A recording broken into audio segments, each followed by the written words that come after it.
Hey guys, so Heidi here. I know you're used to seeing tutorials on my channel, which is why I wanted to introduce you to this new content.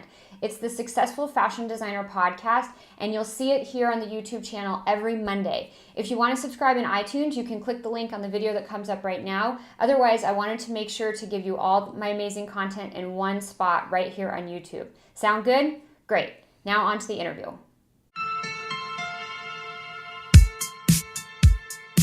Hey everybody, this is So Heidi, and you're listening to the Successful Fashion Designer podcast. We all know that the fashion industry is brutally competitive and it takes loads of hard work to get ahead. The problem is that everyone's secretive and tight-lipped about their ways. After working as a designer and educator for over a decade, I wanted to help break down those barriers and bring you valuable knowledge from industry experts, and this show is exactly where you'll find that.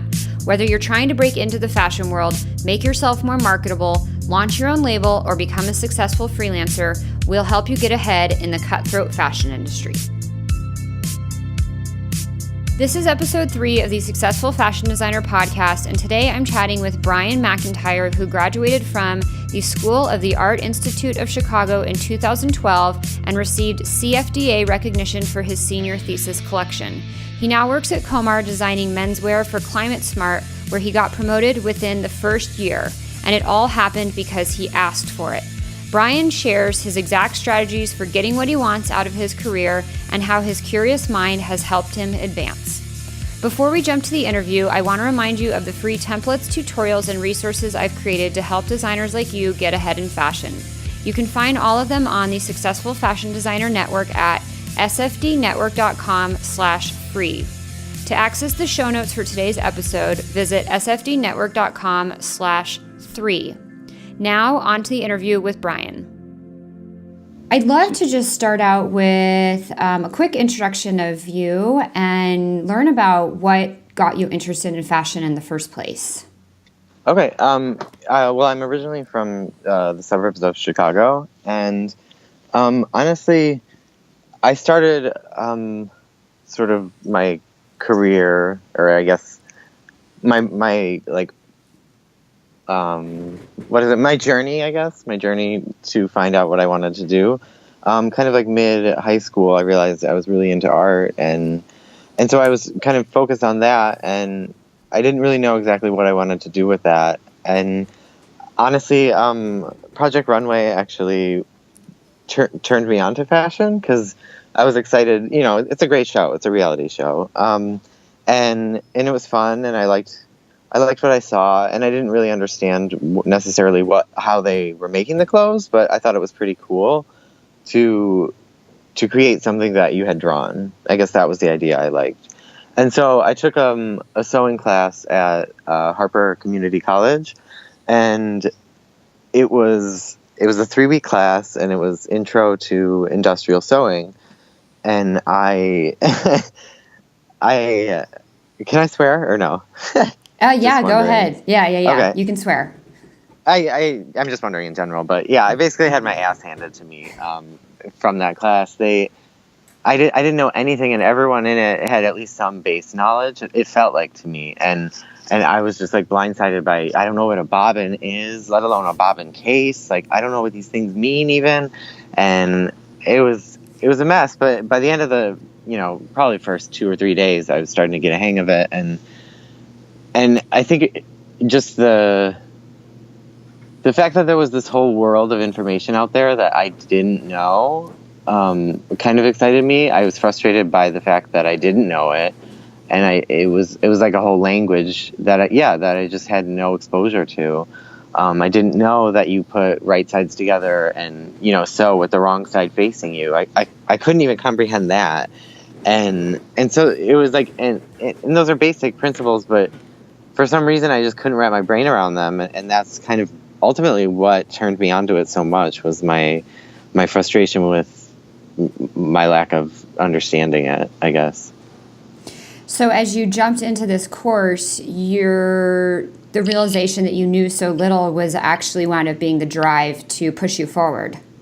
Yeah, definitely, because I found that in the past, I either understood something or I didn't. And, I wouldn't have to study for classes really in school. Like either I got it and then I got it, or I didn't. And this was sort of like I couldn't. I don't know. It was different. It was like I didn't get it, but I couldn't even figure out why I didn't get it, and that bothered me. So I was like, no, I have to learn this. I have to figure this out to know that I don't like it, or to know if I like it. You know what I mean? Like it's sort of.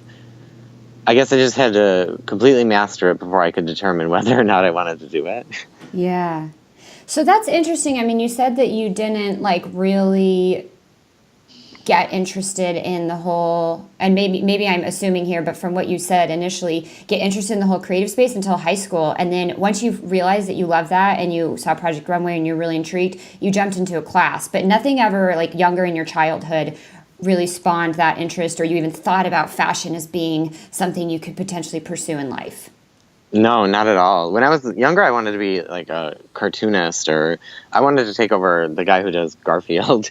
Yeah, so I just wanted to draw like little caricatures, and yeah, it wasn't, I felt like going into school or just in the industry itself, everybody's like, oh, I was like, reading Vogues when I was 2, and I wasn't. I was reading comic books and playing video games. Like I had not no interest in it. It just wasn't an obsession, and that was difficult for a long while to get over. Yeah, that's really interesting. You make that comment of like, oh, you feel like everybody says I've been reading Vogue since I was 2. I love that line. And yeah, you do hear that like, oh, I was like making clothes for my dolls when I was a kid, or right. I was always drawing in my sketchbook these different designs, or my mom taught me how to sew. So you already felt like a little bit of a hurdle just because it was a new thing that you had even thought about. Right. And then people knowing like, oh, did you see What's His Face's collection? And I'm like, oh my God, no, I didn't look. And of course, I think there is a level of responsibility to look at what other people are doing. But when I was first starting, it was overwhelming because it was like, I don't even know who Margiela is, let alone did I see his collection. Like it was a lot. And I think that part scared me the most because the sewing is like a technical thing, and you can, do it and do it and do it until you get better at it. But I guess I was always worried that like, am I not as interested in this as I should be, when in reality, there's many different facets of the industry that you can be interested in. You don't have to look at the runway shows. If you're not interested in that, you can find another, sort of venue in the industry, I think. That's actually really fascinating you say that, because sometimes I find myself feeling obliged to keep up with certain things that I'm like, am I doing this just because I should be doing it, or am I doing it because I'm actually interested? And some of it feels forced. Right. Yeah. I find I even still do that. And lately I've just like, okay, I will only go look at the shows that like I'm actually curious to see what they did. And because otherwise, I don't know, we don't have that much time to be looking at stuff we don't care about. Yeah. Well, it comes back to this whole thing that like is a continual recurrence in my life, is you can't know how to do everything. You can't keep up with everything. So you kind of have to pick your things and then run with those. Right. Yeah. I think that's a lesson I'm also still learning. Just sort of realizing like what I'm good at and what I'm not good at. Yeah. And what to do about the things I'm not good at. Yeah. Is it something I should work on, or is it something I should just have someone else do? Yeah. Okay, so this is interesting. It actually kind of leads right into something else I wanted to talk about. You mentioned a couple times in what you just said about being scared. Like you were like, I don't know what you're talking about. I didn't know what the terminology meant, and from what I know from your track record in your career, that theme comes up a lot. And so, so let's talk about. You got a degree in fashion, and are you okay if I say where you got your degree? Yeah. Okay, so you got your degree in fashion from the School of Art Institute of Chicago, and you focused on the creative side of fashion and kind of skipped out on the technology courses. So tell me a little bit about that. Well, so at the school, it's an art school, and then it's a fashion program within the art school, and they're very, very keen to word it that way, because first we learn how to sew while we learn design and that sort of thing, and it's so integrated that that convention is like thrown out the window. It's encouraged to do things unconventionally, or to explore, why are you doing this conventionally? Are there other ways to do it? And it's great. It was a great way to, especially for someone who doesn't know how to sew, because I wasn't coming in with a pre set of, knowledge or ideas of this is how a garment is made. But that was a struggle for a lot of people, was because they had to challenge, their preconceived notions of how to sew. Whereas me, I was like, well, sure, I'll try it this way or that way. And so it was a lot of fun to explore that way. But just the way that the school was set up, we only got so many electives, and for whatever reason, the hand-drawn illustration course was separated from the one on Illustrator, and I guess just like kind of old world thought that it was more important to take the hand-drawn one, which it was a great course, and I took several of them, but for whatever reason, there wasn't this emphasis on the computer-based ones, which, having left and, being in the industry now, I find that very concerning, and I hope it's not that way still, but yeah, at the time it just wasn't so encouraged, or we just weren't really, like, I don't know, thinking about it. Like, some kids took the courses and their sketches looked a little different, or they were, done on the computer, but it was never, I don't know, it was just never focused on, really. Yeah, okay. And so I'm going to quote something next that you wrote in the email, because this was really powerful when I read it. And I don't want this whole topic to be about Illustrator, but this was like a really big turning point in your career. So we have to touch on it. Okay, so you say, and I quote from the email you wrote me, when I moved to NYC in 2013, the realization that Adobe Proficiency was mandatory to be even considered for a job, I began to panic. I paused my desire to design and worked in production, old school pattern making, studio management, fit modeling, pretty much every other job in the industry besides designing. Who would employ a designer with no CS skills, meaning Creative Suite, Adobe Illustrator Creative Suite? I gave up after a year of this. And then randomly, you got a job opportunity that you really wanted. So I want you to tell us exactly what happened in that situation. Well, so I had been contacted by actually the HR woman at the company, and she said, I found your profile on some website, and you seem like you might be a good fit, because it was a menswear, and there's not so many menswear designers. So she reached out to me. I went in for an interview, and it seemingly was going well. I was like, okay, this feels good. And then, of course, the question came up, and they're like, oh, so are you, and they had sort of glazed over it fast enough that I knew I could do this, but they were like, oh, so are you okay with in Illustrator and stuff? And, of course, panic. I'm like, I was just like, I'm so sick of, at the time I worked at Starbucks. So I was like, I'm so sick of that. And I just want out and whatever. I was desperate. So I just lied. And I was like, yeah, I'm totally proficient in all of like the Adobe. I didn't even know what I was saying. And of course they believed it because it's so rare to not know it, that I think they were just like, oh, okay, yeah. When in reality I was like, oh my God, I just lied about that. What if this happens? And then it did. And I fortunately got the job, but, when I got the job, I was like, okay, I need to learn this whole program, because I said I do know it. And so you said to me and I forget a prior conversation or an email, you said, like my first year within that job was like, fake it till I make it.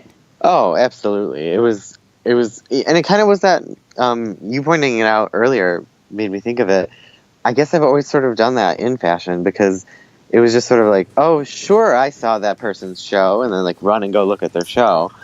And so that was the same thing. I was like, yeah, I know Illustrator. And then it was like, buckle down, spend weekends, nights, as much time as possible, using Illustrator and watching your lovely videos, which is how I even came to know you, was from this desperate need of, I need to learn this. I can't afford a service or anything or take a class. And so, yeah, It was just a lot of you and me hanging out, despite you not knowing that. Oh, I love that comment. But so this goes back to the whole like fear thing and like getting outside your comfort zone. For you to sit in an interview and say, yes, I have that skill, whether it be Illustrator, whether it be something else. I mean, inside your own head, I assume you were thinking, I can figure this out. Like, I'm not going to lie about something I can't figure out, but if I can kind of fudge this and figure it out, but that's really scary, getting outside your comfort zone. So talk a little bit about like your mindset behind that. And that's like I said earlier, that's something you have a track record for, which I think is why you've been able to get so far in the industry at such a young age. So tell us a little bit about that. Well, yeah, I guess that's a good point because, I don't want to recommend people going to an interview and lie about everything because that's not obviously how you're going to get ahead. But they had me do a project for them for the interview. And so it was basically mock up a catalog page with my own design, come up with my own group name and whatnot. And so I had done that, and it took me an obscene amount of time because it was, I didn't know what I was doing on Illustrator. So I went over to my cousin's because I knew he had it. And I spent the whole day there, like well into the next morning, building this page with one shirt and one pair of pants on it. And so I finished that. And so I think I sort of knew that, like, okay, I know I can learn this.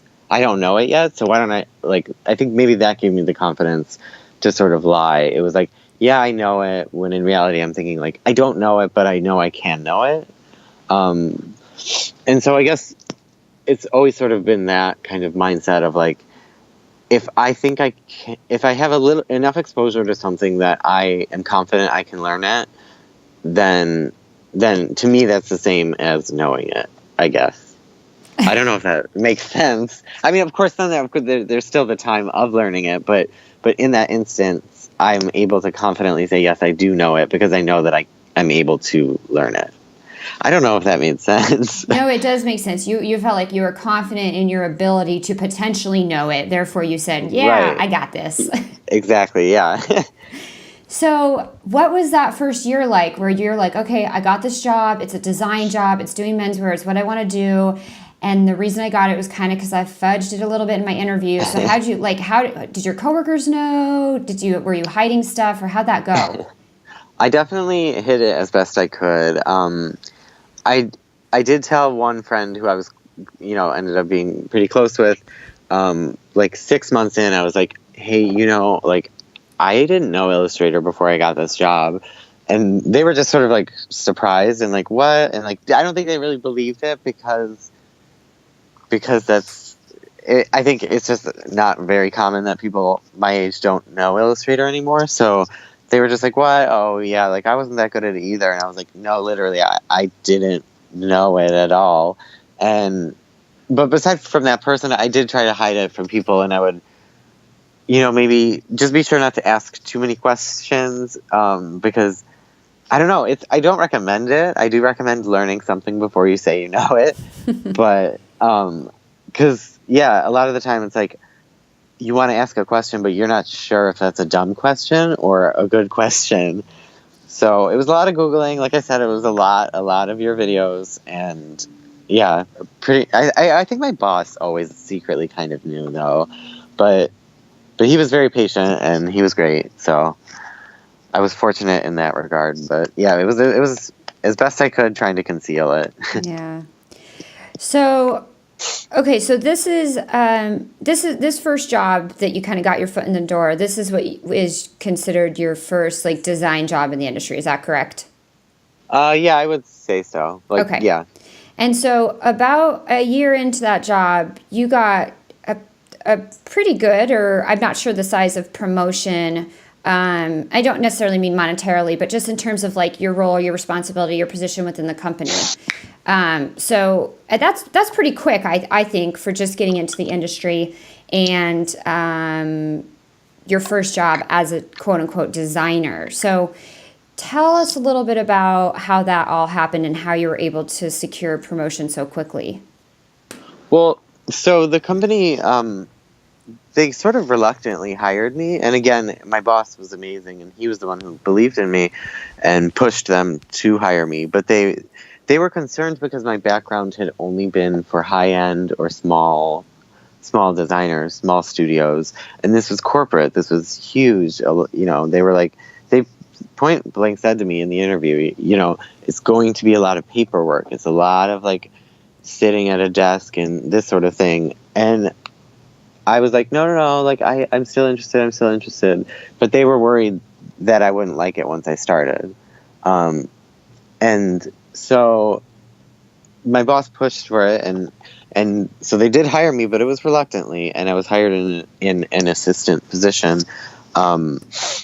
And I guess, I don't know, just I did what I always do. When I don't know something, I have to know it. And so I completely consumed myself with work and in corporate, and just learning the ins and outs of everything, and just sort of asserting myself as a key player on my team. And I would say within 6 to 9 months, it was evident that I was a key player on the team, and I felt like people were coming to me for answers over my boss or something. And so I was like, okay, this is like, I'm no longer an assistant. I started as an assistant. I don't disagree with that, but I was like, but I'm not an assistant anymore. I'm an associate. Like I was functioning at that level, and I just felt like my title and my role were not matched. And so reviews were, like I said, this is probably 9 months in, 10 months in. I knew reviews were coming because I started right at the time of reviews. So my 1 year was right around when they were coming. So I was like, all right, I know what I want to get out of this. And it was a lot of conversations with my parents. It's not like I came up with this on my own, but I realized I can't go into this review expecting to get a raise without them having any knowledge that that's what I'm expecting.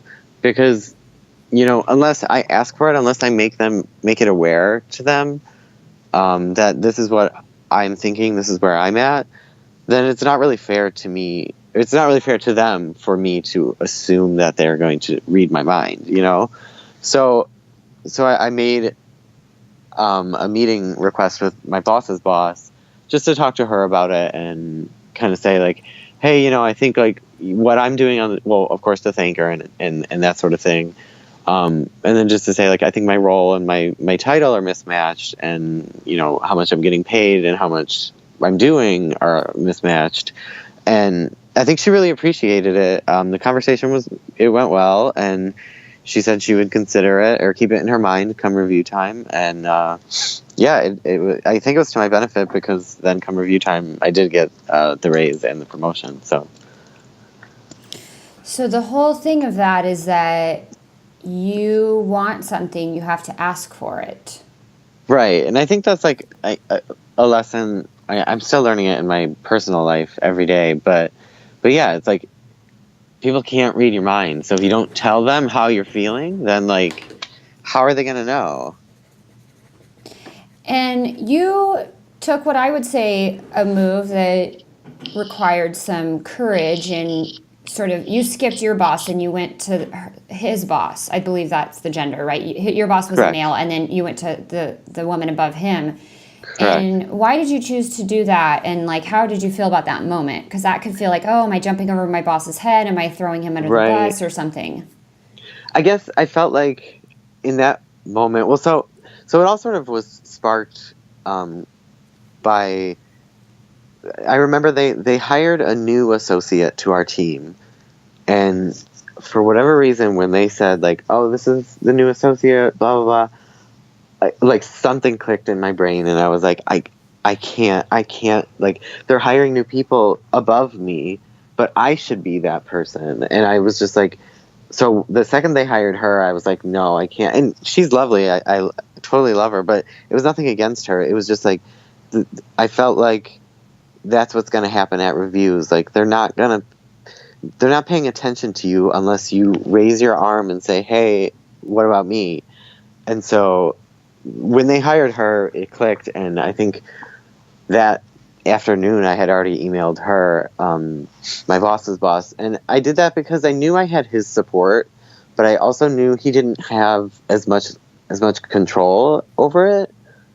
He didn't get to decide if I got a raise or not. So, and I knew I had his support, and so I felt like part of me was a little worried, like, am I going over his head? Is he going to be offended if he finds out?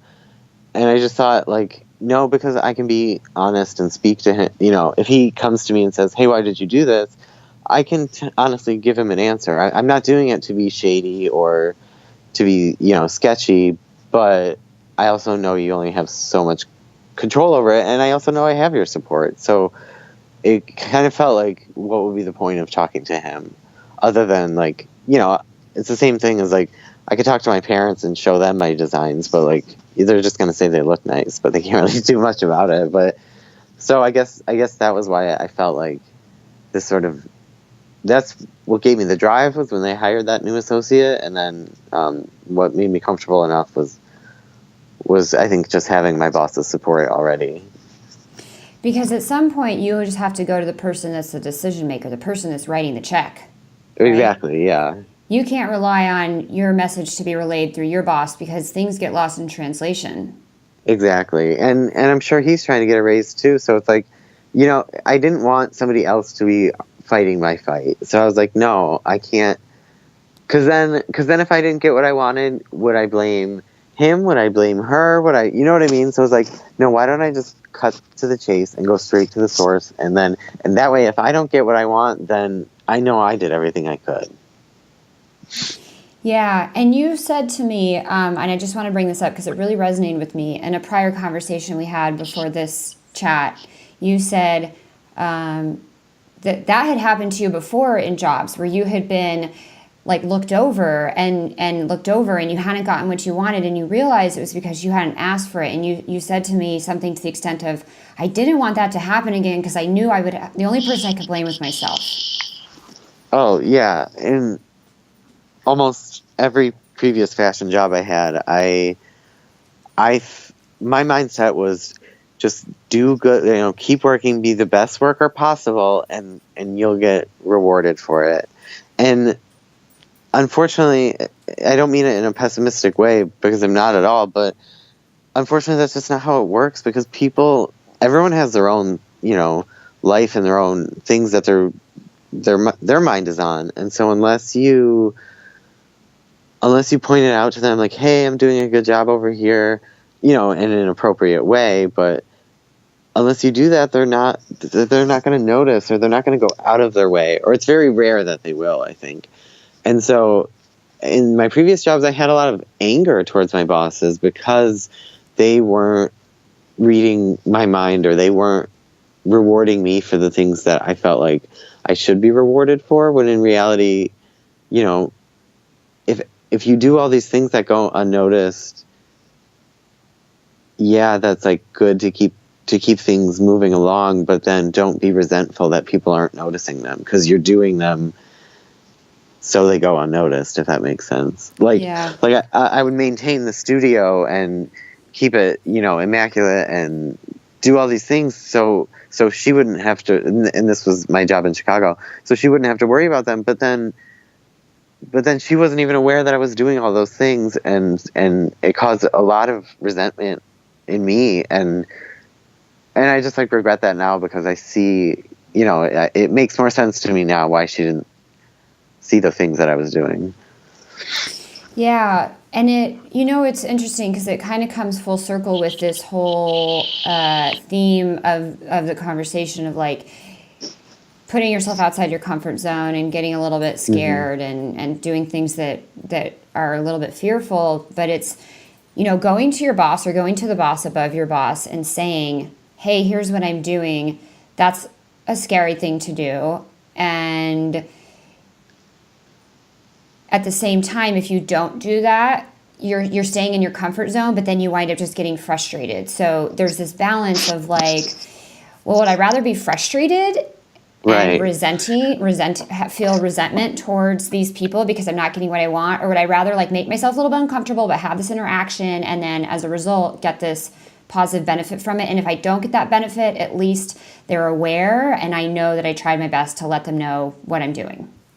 Yeah, that's like completely it, because yeah, I think sort of maybe we kind of live in this culture that encourages the just stay quiet and you'll get what you deserve, and it's like it's just not it's not healthy, I don't find, to be so bottled up. It's like, if something bothers you, or if you like something, then say it.